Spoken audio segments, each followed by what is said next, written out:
life happens. Everything happens for a reason.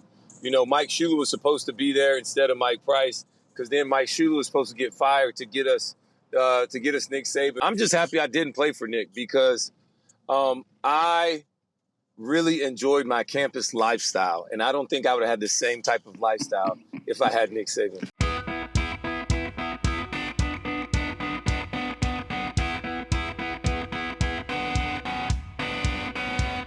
Beat Everyone is brought to you by Broadway Joe's Fantasy Sports, inspired by football legend Joe Namath. Embrace the thrill of daily fantasy sports like never before in a new app coming soon. Welcome to Beat Everyone. I'm Ben Flanagan, and we had a chance to catch up with former Crimson Tide NFL great Roman Harper with the SEC Network last week, and you're going to hear that in just a bit. And he spotted some issues with the offense in a blowout win over Western Kentucky. But first, we're 2 weeks in now. Alabama is 2-0. They looked like a college football playoff team in the first game against Western Kentucky. On Saturday against South Florida, not so much. We saw some of that sloppy gameplay that most people expected during week one. And here to break it all down for us is Alabama, AL.com, Alabama football, and Thunderstruck reporter Matt Stahl. Welcome back, Matt. Thanks for having me. It's changing the title on the website right now. Right, yeah. Put it in your... Put it in all your social profiles. Thunderstruck beat writer. Incredible article. Google it. It's excellent. Hey, so maybe South Florida and Alabama just don't mix, right? Like last year was a washout game. Bama benches Jalen Milroe after the Texas game. Tyler Buckner struggles. They bring in Ty Simpson. Bama escapes with an ugly win. They struggled on Saturday. The offense can't find a rhythm. It's 14-6 at the half. South Florida outscores them 7-0 in the third quarter. And then Alabama just erupts for 28 points to South Florida's 3 in the fourth quarter. And it looks like a blowout, but that isn't what really happened, is it, Matt? Yeah, no, it's a very covering Alabama football problem to have when you're like, all right, I have to explain that this 42-16 win was actually terrible and not good at all. But yeah, I mean, it's you see the fans online requesting Greg Byrne buy out that 2026 game because it's just back in the day, I think it was sort of the Southern Miss game that freaked a lot of Alabama fans out every year, and maybe South Florida is just that again. But yeah, I mean, there were just so many issues early, and then they kind of just come through with the offense the last 6 minutes of the game. Just start, kind of running behind Elijah Pritchett and scoring some touchdowns there to really cushion it out. But yeah, it got a little hairy there, especially during the third quarter. Yeah, and we're going to get to the offensive line, which is obviously the biggest storyline coming away from the South Florida game. But Byron Brown, the South Florida quarterback, obviously a great athlete. He ran for more than 100 yards against presumably a good Alabama defense. But Matt, if South Florida has a quarterback who can throw the ball maybe even just a hair better, what kind of outcome do you think we're looking at on Saturday? Well, there were two plays that should have been touchdowns for South Florida, right? There was the one receiver got by, I think it was Jalen Mbakwe on the one where Kane Womack mentioned today that was mostly a substitution error where South Florida was going fast. Alabama had, Jalen didn't quite know where he was supposed to be and just got run by on that one. And then there was another later in the game where somebody just got run by. But yeah, both times Brown missed that throw. So, I mean, there's 14 points right there that really just would have changed kind of the complexion of that game. So, but yeah, I mean, I think Byron Brown is a very good player. Frankly, he could be one of the better quarterbacks Alabama's going to face this year if you kind of look down the line at what's coming up. But yeah, those two throws, I mean, Alabama got a little bit of luck there. Yeah, I mean, I think my point is that it could have gotten uglier than it already was, right? But I mean, these games happen. I mean, you got to shake the cobwebs off. It may have been fool's gold in the first week in terms of how sharp they looked at the gate because, especially with a new coach, you expect a little bit of a struggle in terms of the transition. But let's talk about where they did struggle on Saturday. I mean, the offensive line, Alabama had 5 holds. They negated multiple touchdowns. This was a problem lingering from Nick Saban's teams the last couple of years in terms of penalties. And they also had an illegal block in the back, couple of false starts, 70 yards total penalties. Matt, you wrote in an article this week, or right after the game, you wrote an article about what went wrong for Alabama's offensive line against South Florida. So what went wrong? Well, the main issue was blocking, which is not really what you want to hear about your offensive line. But, I mean, they were just getting beat. And there is an excuse, I guess, which was people were either out or out of position. They didn't play Elijah Pritchett till the very end because they were trying to keep him out since he was like pretty banged up, apparently, during the Western Kentucky game where he started. Obviously, Caden Proctor's out, still dealing with the shoulder injury, which means they moved Tyler Booker over to left tackle, which is not his. I mean, he's normally the left guard. You get Gino Vandemark in there playing left guard.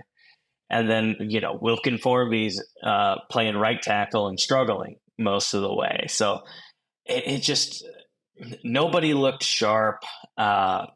Every big play you were looking back to make sure, see if there were flags down. And about half the time there were. So it was rough. That's something it should get better, and I think you saw it get a little better when they put Pritchett in toward the end of the game. Things seem to settle down, but it's a bad sign for what happens later in the season when Alabama, your offensive line is inevitably going to get banged up somewhere. You got to have some depth that can play, so I think it's going to make it more and more crucial as they go to sort of develop some of these guys behind the starters on the offensive line. Yeah, and Matt, I don't want to pick on this guy, but tell us a little bit about Wilkin Formby, because that's a name that diehard Alabama fans will know, but it's a name that many people probably heard for the first time on Saturday, and they heard it a lot. It was trending. DeBoer released a depth chart, and right tackle, it appeared they had confidence in Wilkin Formby going into the season because right tackle said Wilkin Formby or Elijah Pritchett. So how did Formby get the nod, and what happened on Saturday? And do you think that we may even see a permanent switch at the position moving forward? I don't know. I mean, Wilkin, it seemed like got the nod pretty early in camp. When you go in for the practice viewing, he was generally with the first team offensive line. So I do think they have had some confidence in him. But yeah, I mean, and he hasn't been bad. When you've seen him on the field before, obviously take the Western Kentucky game for whatever it was worth. But yeah, I don't know that we'll see any sort of permanent switch there, but we'll see. I mean, I don't think Kalen DeBoer is going to tell us until they run out there on game day. I mean, they didn't. They sort of kept that Booker news buried too. He wasn't even a tackle on the depth chart they released right before the game. So we'll see. But yeah, Wilkin, Tuscaloosa native, heir to the Taco Casa throne. That's not a joke. His grandpa literally founded Taco Casa here. He was a 4-star recruit. Coming into Alabama. I mean, I think he's a talented player. He just had a, bad game. And it seemed like some of the fundamentals maybe weren't quite there, sort of what the word we got from Nick Sheridan on that one today. So, we'll see going forward. I think he certainly has the potential to be a good player for Alabama, but I mean, just clearly didn't show it. Had you can't really sugarcoat it, a pretty rotten game there against South Florida. Yeah, I mean, didn't hear his name once really during the Western Kentucky game. So, who knows?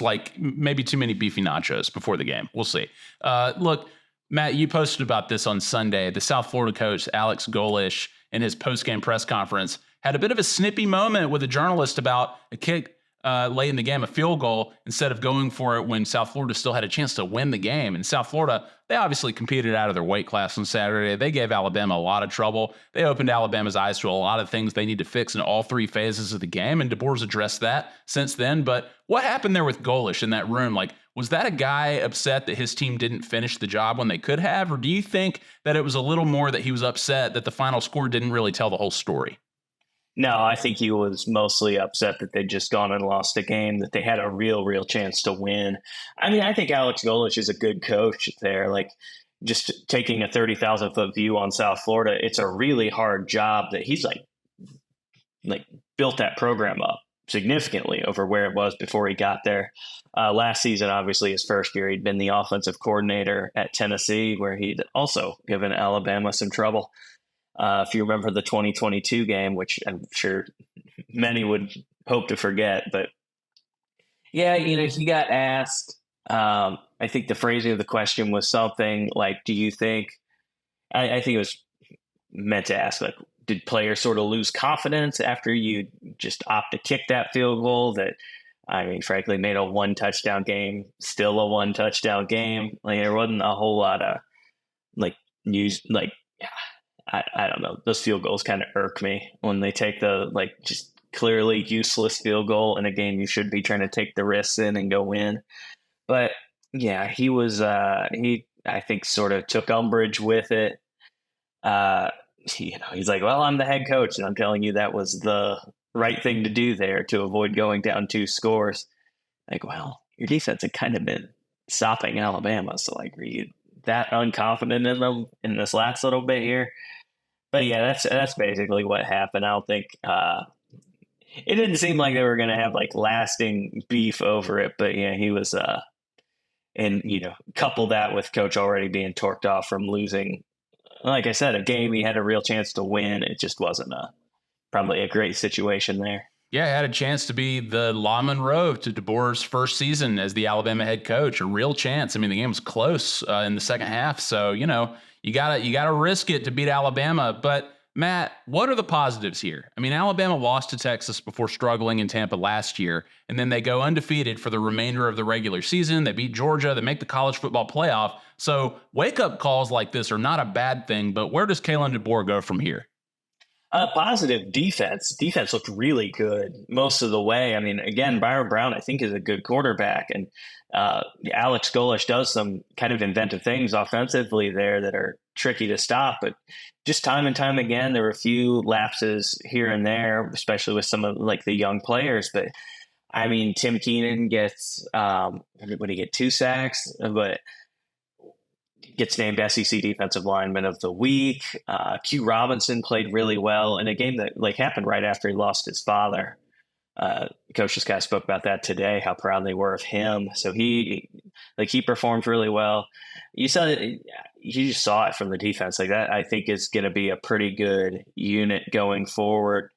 And then, I mean, the explosive plays there for the offense are they're still there.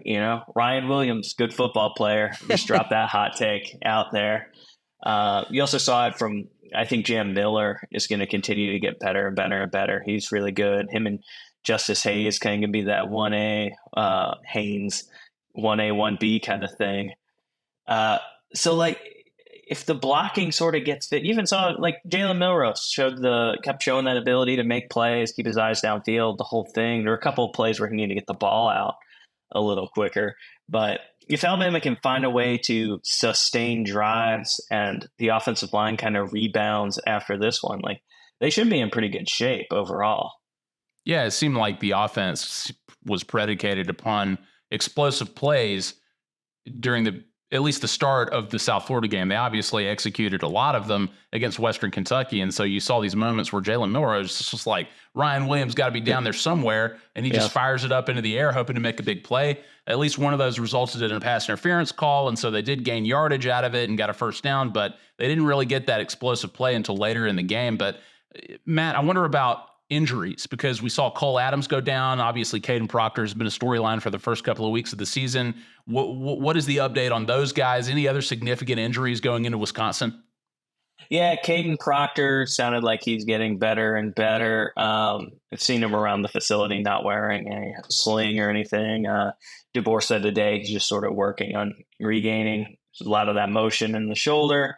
I mean, 75% chance he plays. What was his injury? Shoulder, which is the weird thing is nobody saw it. We were all kind of in the press box and you saw him run out with the team, and then we just start conversing, and you kind of look down and he's leaving with the training staff. You don't know what happened. At just beginning of the game, he's back on the sideline in a sling, and DeBoer said, I'd never seen anything like it. He got hurt a shoulder during the warm-up period. So Yeah, we'll see if he can get back this week. I'd kind of expect him to. Same with Elijah Pritchett. I'm not quite sure what happened to him, but he got banged up a little bit against Western Kentucky. They tried to hold him out against South Florida. He played some plays during the end that were very successful for Alabama. So I'd almost certainly expect to see him too against Wisconsin. And then Cole Adams, frankly, if you watched on the TV, you do not expect to see Cole Adams play again this season. Like, that arm looked incorrect. But yeah, DeBoer still kind of being cagey with that. It's an upper extremity injury. Didn't sound real positive on him playing this week. So I think that's about the extent of them that we know about injury wise. Yeah, Cole Adams has been interesting so far. He obviously is somebody that DeBoer and the coaching staff trust. He's fielding punts, which is obviously huge in terms of maintaining possession, switching the field, that kind of thing. And he was interesting during the Western Kentucky game. He seemed kind of like an aggressive returner. He wants to return it. He was able to field it. And so I think people will be looking forward to seeing what he brings, not only as a returner, but obviously if he gets some reps as a wide receiver. So, Matt, they play Wisconsin on Saturday. It's the big noon kickoff in Madison, SEC versus Big Ten. They're led by Luke Fickell, who obviously coached Alabama in the Cotton Bowl a few years ago when he was the head coach of Cincinnati. Wisconsin is undefeated, but they're not exactly world beaters. They've had two touchdown wins, one against Western Michigan, one against South Dakota. What type of test do you expect for Alabama in this first road game of the season on Saturday?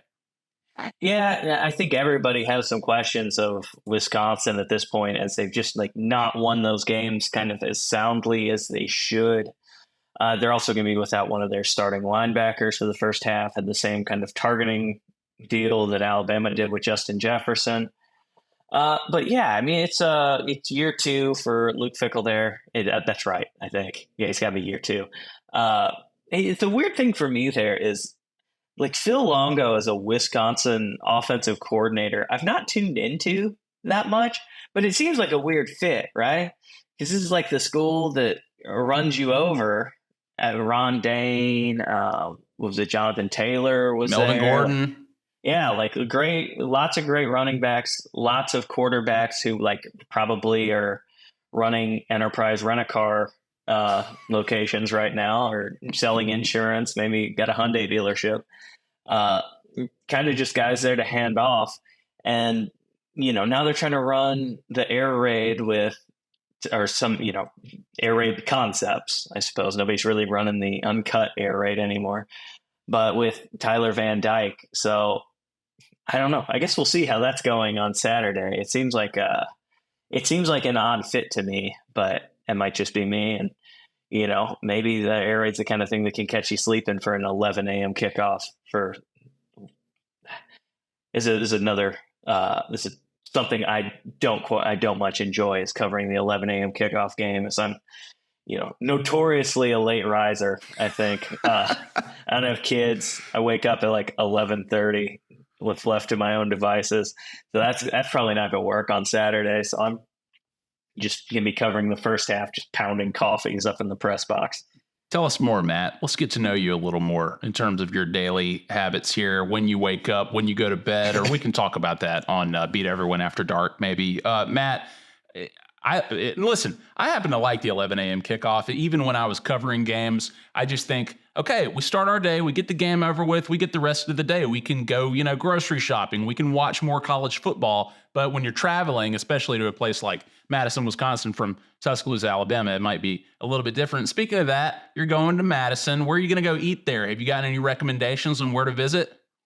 No, I've been there one time before. Actually, the first time I ever covered a game as a student, we road trip from Bowling Green, Kentucky to Madison to cover a game in 2018. And there's a place that I think it's called the Blue Plate Diner that was really good. So probably look back into that. But beyond that, if people want to email me suggestions, it's mstahl@al.com. I'm happy to hear whatever you got. I'm sure I'll look into it. It's Spotted Cow beer. Is that it in Wisconsin? Look into the local varieties of beer there.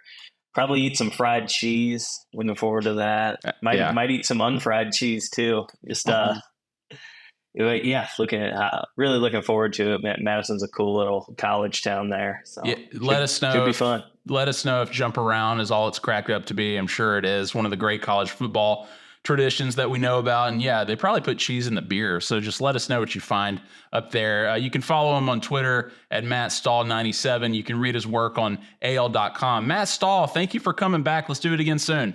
Absolutely. Thanks for having me. Awesome. We're going to take a quick break. We're going to come back with the SEC Network's Roman Harper. So stick around on Beat Everyone. Today is very special for the Alabama fans, for the football fans, and all SEC safety, one of the best defensive backs in any era of Alabama history, an NFL Pro Bowler, now an SEC Network analyst, from SEC Nation, from Read and React, the one and only Roman Harper. Roman, thank you so much for doing this. Hey, thanks for having me, Ben. Appreciate it. And thanks for the welcoming introduction as well. I don't get referred to one of the greatest that often. So thank you. Oh, come on. Forget about it, man. We've had the chance to talk to a few players on this show who understand what Alabama football was before Nick Saban. Like we've seldom had that chance, but tell us a little bit about the Alabama that you knew when you were a recruit and a player. Number one, it still had it still had 12 national championships, one of the winningest programs in history, and just the storied program, all the people that came before me. And it was very, very, it was big. At the end of the day, it was big. I remember after I left my visit, my dad was sitting up driving back with me back to Prattville and was just like, I don't know how you're going to turn this down. That's literally all he had to say to me. He's like, it's your decision. You can do whatever you want. He's like, but this is going to be hard to turn down. I do know that, just as we've experienced other schools. He was like, just the history, the program as a whole, how much they really are into you. He's like, it's going to be hard to turn down, but it's your decision, son. So he left it with that. I went to Auburn the following week, and I made my decision. And the rest is kind of history. But it was just so different back then. We didn't win at a high clip like they did now. They had just won the SEC in 99 or so, 98, 99, right before I got there. And so they were used to winning. They had won before that. My brother was always a big Alabama fan, but I didn't grow up an Alabama fan. So I was very neutral as far as that. But I really enjoyed my visit. I enjoyed the coaching staff. Chris Thurman was the guy that mostly recruited me. And I made my decision based upon that. And so it was great. It was the best decision ever. And I'm just happy I didn't play for Nick because I really enjoyed my campus lifestyle. And I don't think I would have had the same type of lifestyle if I had Nick Saban. Well, I'm not going to ask you to go into too much detail there, Roman, but I want to ask you, though, what kind of a coach was Mike Shula? The Saban era is obviously so fresh in people's minds, and, there's obviously a lot of championship success there, but right before it was Shula coaching up players like Brody Croyle and Tyrone Prothro, D'Amico Ryans, and obviously Roman Harper. I mean, there were so many Tide legends in your day in Tuscaloosa. What do you remember about the Shula era? He came in some rough times. I remember we didn't even have spring ball the first year he showed up because we had Mike Price for that spring. And so it was difficult. I was just so immature at the time that I still thought we were just going to be just good. And despite all of our lack of scholarships and despite not having a spring training with this coach, I still thought we were just going to be, it was fine. Like, we're just Alabama. We just keep it rolling. And it was totally not, it's not that simple. It's not that easy. It takes so much more to be great. And, it was tough. I actually really enjoyed Coach Shula's coaching style as far as the veteran guys, because he was more of a pro style where he understands you come to work, you get your work done, and then when you're gone, he's not all over you like a hawk or a predator.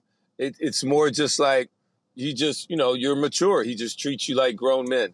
That doesn't always work in college, though, because not everybody's going to be responsible enough to handle all the things that it takes to be a young student athlete at college, especially as an 18, 19-year-old young man. So it's probably some type of give and take in that. I enjoyed it because I was older. I was 20 or 21 by the time Coach Shula showed up. So I had already been on college campus a couple years.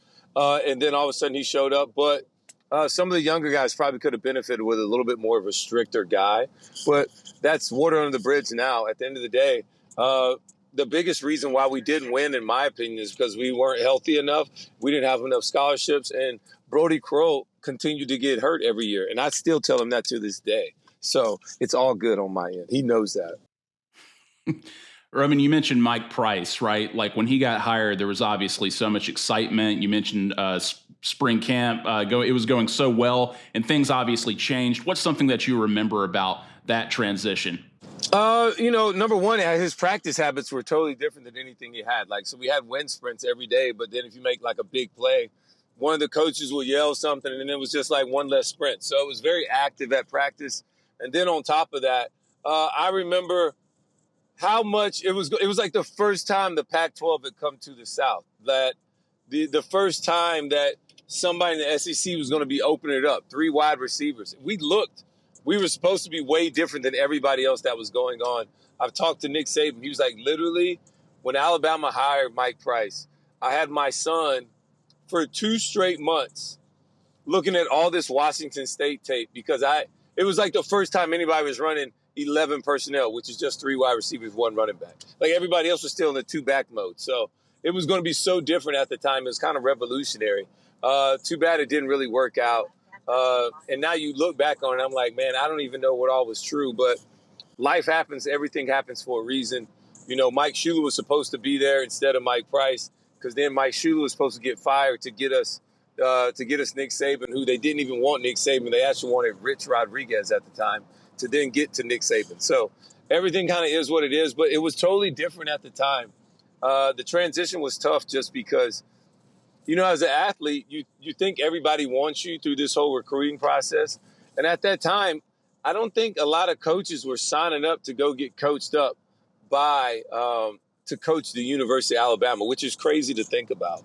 Like, we had coaches turning down Alabama. They didn't want that job, or they were really trying to find us a replacement. It was very, very intriguing, honestly. Roman, you said something really interesting on this week's episode of Read and React. You and Cole Kubelik obviously break down what you've seen in the SEC from the weekend, but what you said that was interesting to me was about the Tennessee quarterback, where you said at first you weren't going to get too excited about what he did against Chattanooga, right? But after watching the tape, you were blown away by several things. So with these games, what people perceive as cupcake games, like when SEC teams are playing FCS teams or unranked non-conference teams, you obviously consider the competition, but what are you looking for, and what can you find in games like this? And what do you remember about playing in games like this and what you're trying to accomplish as an individual player, as a team, where it told you something about where you were and helped you get better? Well, as an individual player, I'll start there. I always had some kind of goal. I wanted to try and accomplish something. I wanted to try and get my stats up. And I was just trying to help my team win.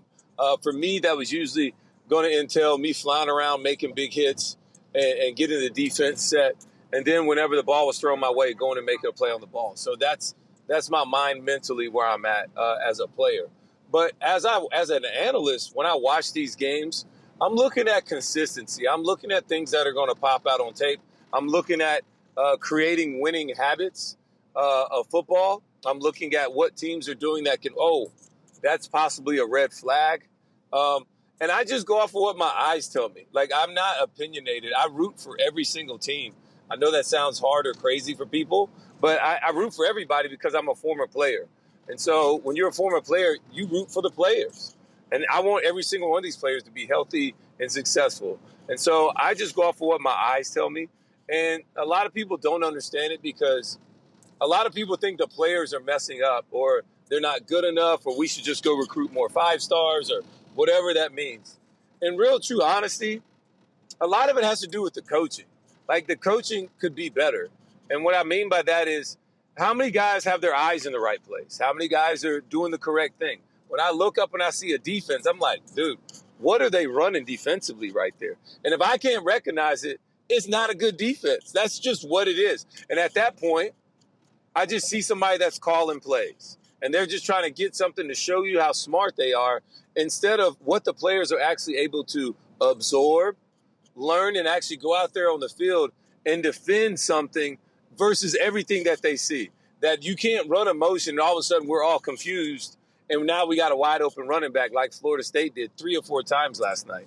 So all these little things like that are what's really going to try and is what I pay attention to when I'm watching film, and what really gets me fired up. Like, I was not excited about Nico because we were going to talk about some young gunners, some new blood, new quarterbacks, and I was like, dude, it's Chattanooga. I'm not. I refuse. And then I watched the tape. I was like, look, guys, I was going to talk about 2 other guys. I don't even want to waste my time. This guy is it. It's a combination of his talent, his ability, and his confidence to throw the football with accuracy, timing, and like the ability to catch and run. That was not always an option for Tennessee before before this year. And the offense and what Josh Heupel and the way they run it also allows for him to be successful as well, because the way that defenses have to try and defend this offense. Well, Roman, I mean, I want to ask you about Western Kentucky at Alabama this past weekend. It's obviously one game. It's early in Kalen DeBoer's tenure as the Alabama head coach. But based on everything you just said, what was something that caught your eye about Alabama on Saturday? First of all, they were never in rhythm offensively, and they still rushed for 300-some yards. So that was one thing I would say. And, it's kind of out of whack. And I understand that. I'm glad I watched the TV copy and not just the all 22 copy on my iPad, because I would have been like, man, Alabama's offense, they got a lot of work to do. But understanding, the left tackle being out, some other little issues pregame, it wasn't the head communication things. Like, it was a lot of stuff that just had the whole game out of whack. All right, Jalen Milroe threw 9 passes, completed 7, had a whole bunch of yards. But it was just – the big thing I would take away offensively is that this seemed like an explosive team with the ability to have big plays. And so I like that. I really like that part. They still got to get better at consistency, protecting the quarterback. Some other things you can still get cleaned up. That's fine. Defensively, I was very excited because this defense has looked a certain way for 17 years under Nick Saban.